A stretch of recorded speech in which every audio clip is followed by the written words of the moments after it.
हमारी writ petition pending थी। कल नोटिस किए थे, पर्सनली तलब किया था इनको स्पेशल मैसेंजर के ज़रिए। आज इनका रिकॉर्ड पेश हुआ है, उन्होंने हमें डिक्लाइन कर दिया कि जी आप प्रेस क्लब के सामने ये नहीं कर सकते। लॉ एंड ऑर्डर की सिचुएशन है, समा सामी का धरना है, फला।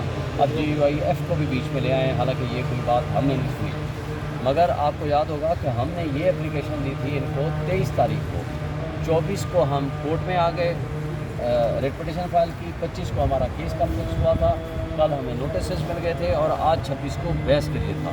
लेकिन ये सारे हीले बहाने कर रहे हैं कोर्ट के सामने, एक बहाना, दूसरा बहाना, तीसरा बहाना। मकसद इनका क्या है, किसी ना किसी तरीके से सिर्फ PTI को इजाज़तनामा ना मिले। मुझे बता दें, आज से एक हफ़्ता पहले जब TLP आई थी तो TLP को क्या किया था इन्होंने, इनका DIG वहाँ नारे मार रहा था कि आपकी और हमारी काज एक तरह की है।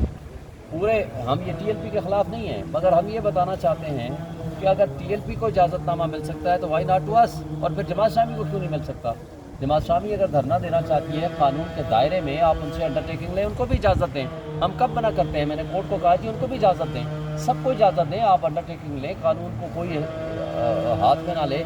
लेकिन आप एक पार्टी को तो इजाज़त देते हो, उनके साथ नारे मारते हो, धमाल डालते हो, दूसरी पार्टी को कहते हो हमने कंटेनर लगा दिए। फैज़ाबाद धरना जजमेंट आपको याद होगा, उसकी वायलेशन है, गवर्नमेंट रास्ता रोके या बल्कि एक मैंने जो केस किया था Islamabad high court bar association का, वो रिपोर्टेड जजमेंट है। गवर्नमेंट रोके या कोई पार्टी रास्ता रोके, दोनों सूरतों में वो इलीगल काम है। रास्ते ब्लॉक किसी सूरत नहीं हो सकते, लेकिन पीसफुल प्रोटेस्ट करना ये फंडामेंटल राइट है आर्टिकल 16 ऑफ द कॉन्स्टिट्यूशन के मुताबिक। वो कोई दुनिया जहान की कोई ताकत, कोई एग्जीक्यूटिव अथॉरिटी उसको रोक नहीं सकती। उस हवाले से आज ये बहस हो गई है। अब ऑनरेबल कोर्ट ने ऑब्जर्व कर दिया है कि हम आपको परमिशन देंगे, जो ही आर्डर आता है तो फिर हम आपको बताते हैं। शेब चेंज साहब ये बताइएगा कि इमरान खान साहब ने कल जेल से कहा है कि आसिम मुनीर साहब और हमारे दरमियान कुछ लोग जो है वो लड़ाई करवाना चाहते हैं। उसके बाद राना सनाउल्लाह साहब ने रात को एक टॉक शो में कहा है कि ये मुख्तलिफ निजी महफलों में कह रहे हैं कि हमारी गल हो गई है इन्होंने। तो आपकी किससे बात हुई है, क्या बात हुई है, कोई मामला तय हुए हैं, क्या हुए हैं? क्योंकि राना सनाउल्लाह इस हवाले से बड़े परेशान हैं। वो कह रहे हैं कि ये निजी महफलों में आपको बयान देना शुरू कर दिया है कि हमारी बात हो गई है।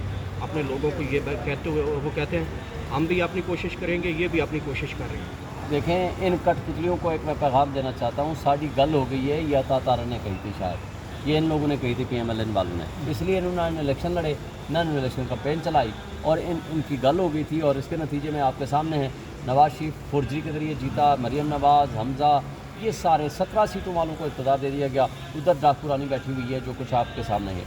अब हमने हमेशा, हम तो 180 से ज़्यादा सीटें जीत के बैठे हुए हैं। इन बेईमानों को, इन कठपुतलियों को पता है कि जिस दिन इलेक्शन खुलेगा या इलेक्शन ट्रिब्यूनल फैसला करेंगे, उसके बाद सब कुछ सामने आ जाएगा। इसलिए अब इस बात से ये डर रहे हैं, इनको खौफ ज़दा हैं कि मुल्क इनसे चल नहीं रहा, लोग इनसे नफ़रत करते हैं, शदीद नफ़रत करते हैं, लोग इनको रिजेक्ट कर चुके हैं। अब राना सनाउल्लाह तो फॉर्म 47 का जाली फॉर्म भी नहीं बना सका, उसकी तो बदकिस्मती ये है कि वो जाली फॉर्म भी नहीं बना सका, तो बाकी तो सारे जाली फॉर्म बनाने में कामयाब हो गए। तो उसको किसने अख्तियार दिया है रिजेक्टेड आदमी को बैठ के यहाँ कमेंट्री करे? उसके पास हैसियत क्या है? और जो शोबाज बैठा हुआ है उसके पास क्या कैपेसिटी है? वो अपने फॉर्म 45 तो लेकर आएँ।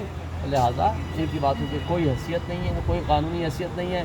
हम इंसाफ और क़ानून के रास्ते में कोई इनकी जो होने वाली रुकावटें हैं वो आपके सामने हैं, सारी दुनिया ने देखी हैं।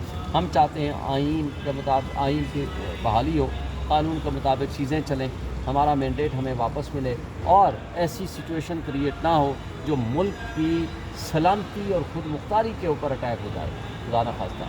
इसलिए अगर कोई एक अच्छी बात हमारे यूथ साहब ने की है, मेरा ख्याल है कि उसको इन पॉजिटिव सेंस लेना चाहिए, उसको नेगेटिव सेंस में नहीं लेना चाहिए। सर, ये कहा जा रहा है कि नए इलेक्शन की तैयारी का भी खान साहब ने कोई कहा है कि कौम नए इलेक्शन की तैयारी करे, इसके पीछे क्या सोच है, कहाँ से ये नए इलेक्शन की बात? देखिए, दो चीज़ें हैं। 6 महीने होने हैं इलेक्शन ट्रिब्यूनल्स को डिसाइड करने के लिए, या सुप्रीम कोर्ट के पास हमारी पटिशन लग जाए, 6 महीने होने को है, उसमें भी और इधर भी। जिस साइड पे हल्के खुल गए, खाओ इलेक्शन ट्रिब्यूनल में खुल गए। देखें आपने कठपुतलियों ने जिस तरीके से अब स्टे के पीछे छुप रहे हैं, यहाँ इस्लामाबाद हाई कोर्ट में चीफ जस्टिस के पास अभी मैटर पेंडिंग है, लेकिन वहाँ इलेक्शन ट्रिब्यूनल ने जिस तरह के क्रिमिनल एक्टिविटीज़ किए हैं, क्राइम और जराइम किए हैं, आज मैंने कोर्ट को सारा कुछ बताया है। आपको पता है फॉर्म 47 एक 9 को जारी किया, एक 10 को जारी किया, एक 12 को जारी किया, 3 फॉर्म 47 है। कौन सा असली है ये इनको खुद को भी नहीं पता, आज तक नहीं बता सके। फॉर्म 48 49 12 को जारी किया, 11 को नोटिफिकेशन जारी कर दिया, यानी वोटों की गिनती अभी हुई नहीं है और नोटिफिकेशन पहले आ गया। ये सारे क्रिमिनल एक्ट्स जो हैं इलेक्शन कमीशन के, मैंने आज कोर्ट को बताए चीफ जस्टिस को, उनको पता है इन सारी चीज़ों का। अब बात यह है कि या ट्रिब्यूनल को काम करने दें या सुप्रीम कोर्ट में हमारी पटिशन लग जाए। इन दोनों सूरतों में से जो भी सामने आएगा, दो ही ऑप्शन है, या तो हमें 180 सीटें मिलेंगी, इंशाल्लाह इक़्तिदार में आएंगे, इमरान खान साहब प्राइम मिनिस्टर बनेंगे, या ये सारे इलेक्शन खत्म होंगे, दोबारा फ्रेश इलेक्शन होगा, फ्री एंड फेयर होगा इंशाल्लाह। खान साहब की कोई, आपको एक बात बता दूँ, जो पेशीन गोई उनकी होती है वो हमेशा सच साबित होती है। आज से 2 साल पहले उन्होंने कहा था ये मुझे जेल में भेजेंगे, मुझे नायल करेंगे, इस शरीफ फैमिली के सारे मुकदमे ख़त्म करेंगे और उसके बाद वो आएगा और उसके बाद ये मेरी पार्टी को डिस्मेंटल करेंगे। जब ये तीनों चीज़ें पूरी हो जाएंगी फिर ये इलेक्शन में जाएंगे। उन्होंने यही काम किया। लेकिन खान साहब ने एक चौथी बात भी की थी, उन्होंने कहा इंशाल्लाह जीतूंगा मैं फिर भी।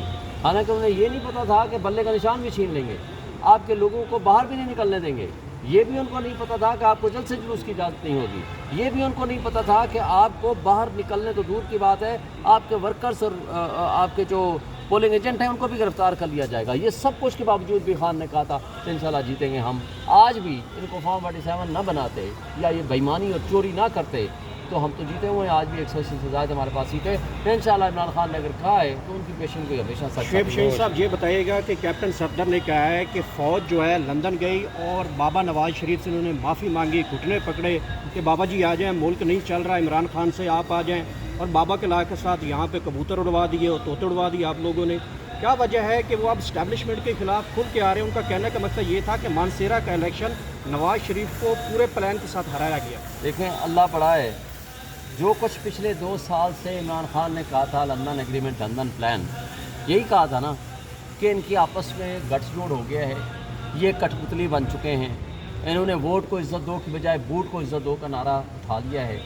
तो खान ने यही कहा था कि ये लंदन एग्रीमेंट का हिस्सा है कि ये मेरे ख़िलाफ़ मुकदमात बनाएंगे, मुझे नाअहल करेंगे, नवाज शरीफ को लाएंगे, उनके मुकदमात ख़त्म कराएंगे, मेरी पार्टी को डिसमेंटल कराएंगे। ये क्योंकि नवाज शरीफ की एक कंडीशन प्रेसिडेंट थी और उसके बाद ये इलेक्शन में जाएंगे। इस सब कुछ करने के बावजूद वो बाबा जी से पूछो, जिसमें तुम जीते हुए हो, जिसमें तो हार गए उसको छोड़ो, जिसमें जीते हुए हो कैसे जीते हुए हो आप ले आओ। अभी भी पटन की रिपोर्ट आप उठा लें, हाथ से लिखे हुए मरियम नवाज़ और नवाज शरीफ के हाथ से लिखे हुए फॉर्म 47 आ रहे हैं, फॉर्म 45, हालांकि वो प्रिंटेड होते हैं। आपको पता है कैंडिडेट्स के वो प्रिंटेड फॉर्म होते हैं, उसके आगे वोट नंबर लिखते हैं। उनसे जब पूछा कि हमने कहा जी हमको गलतियाँ थी वो दुरुस्त कर रहे हैं। यानी इतनी बेईमानी, ग्लेरिंग मिस्टेक्स, और टोटल जितना वैलिड वोट्स हैं उससे ज़्यादा नवाज शरीफ को डाल दिए गए।